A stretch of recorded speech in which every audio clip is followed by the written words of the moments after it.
نئے صوبوں کی ایک بحث ہے. یہ بحث تو ویسے پرانی ہے, نئی نہیں ہے, مختلف ادوار میں ہوئی بھی ہے. پنجاب اسمبلی سے تو جنوبی پنجاب کی قرارداد تک منظور ہوئی بھی ہے. رانا ثناء اللہ صاحب کہہ رہے ہیں کہ ہم سے کسی نے اس حوالے سے رابطہ نہیں کیا نئے صوبوں کے حوالے سے. پر سر سوال یہ کہ کس نے کرنا تھا رابطہ؟ وفاق میں تو نون لیگ بیٹھی ہوئی ہے, یہ تو نون لیگ نے ڈسکس کرنا ہے, یا نچلی سطح پر جو اختیارات دینے ہیں اس کے اوپر صوبوں سے بات چیت, اور صوبوں میں جو گورنمنٹ ہے اس میں ایک پورا صوبہ پنجاب وہ بھی نون لیگ کے پاس ہے. نہیں, پہلی بات یہ ہے کہ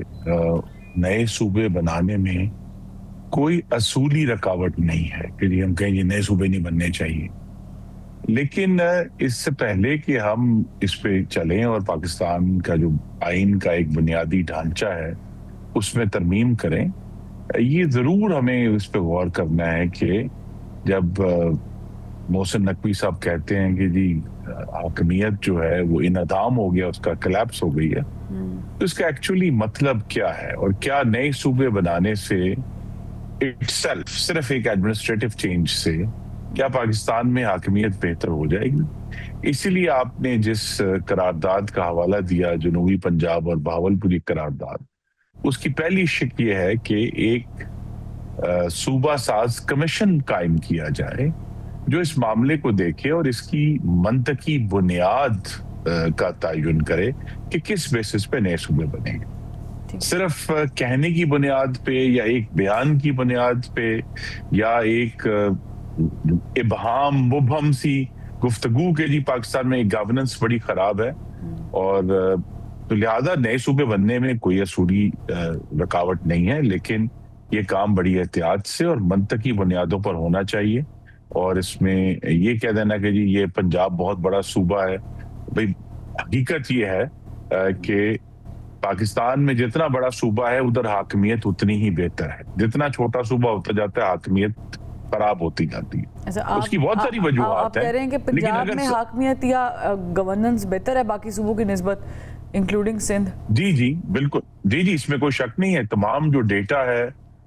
یہی ہم یہی بالکل نہیں کہہ رہے کہ پنجاب میں حاکمیت آئیڈیل ہے یا بہت اچھی ہے, لیکن دوسرے صوبوں کے مقابلے میں relative to other provinces definitely وہ بہتر ہے ہر لحاظ سے. جو ہیومن ڈیولپمنٹ انڈیکیٹرز ہیں, یہ بات آپ لوگوں کو سمجھ آتی ہے کہ پیپلز پارٹی, آپ سے پہلے کارا صاحب موجود تھے میرے ساتھ, ان سے میں نے سوال کیا, میں اس لیے آپ سے یہ سوال کرنے کی جسارت کر رہی ہوں, آپ کو یہ سینس بنتی ہے بطور ایک ایسی جماعت جو پیپلز پارٹی کے ساتھ چل رہی ہے وفاق میں ایز ان ظاہر ہے کہ آئینی عہدے ان کے پاس ہیں اور وہ کہتے ہیں کہ ہم نے آپ لوگوں کی حکومت بنانے میں ہیلپ کی ہے, کہ وہ پنجاب میں ڈسٹریبیوشن آف پار کے اوپر تو بات کرنے کے لیے تیار بیٹھے ہیں کہ اگر نئے صوبے بنتے ہیں, بٹ سندھ میں they are very rigid and reluctant about it. اس پہ وہ کہتے ہیں کہ جی جو آئین اور قانون کے درمیان میں رستہ ہے اس کو اپنانا چاہیے. سعید غنی صاحب, تو یہ جو سوچ ہے یہ منطقی نہیں ہے. مثلا اگر ہمارا یہ خیال ہے, کسی کا بھی خیال ہو سکتا ہے کہ بھئی 2 کروڑ آبادی کے اوپر گورننس بہتر ہے, اس سے زیادہ آبادی ہوگی تو خراب ہو, تو پھر اگر سندھ کی آبادی جو ہے وہ 7 کروڑ ہے تو پھر اس میں 3 صوبے بنیں گے. واضح ہونا چاہیے نا جی. اسی لیے بہتر یہی ہے کہ بجائے ہم علاج پہلے تجویز کر دیں اور ہمیں بیماری کی تشخیص نہ کر سکیں, اس کو کلیئرلی ڈیفائن کرنا ہے کہ جب ہم بہتر حاکمیت کے لیے کہتے ہیں نئے صوبے بنانے تو اس کا کیا مطلب ہے. کیونکہ اگر یہ کہنا دوسری طرف, جو کہ میری اپنی ذاتی رائے ہے, میری جماعت نے ابھی اپنی رائے نہیں دی, کہ واضح طور پہ جو مقامی حکومتوں کا نظام جو ہے اگر اس کو آئینی طور پر خود مختاری دی جائے اور اس کو مالیاتی طور پر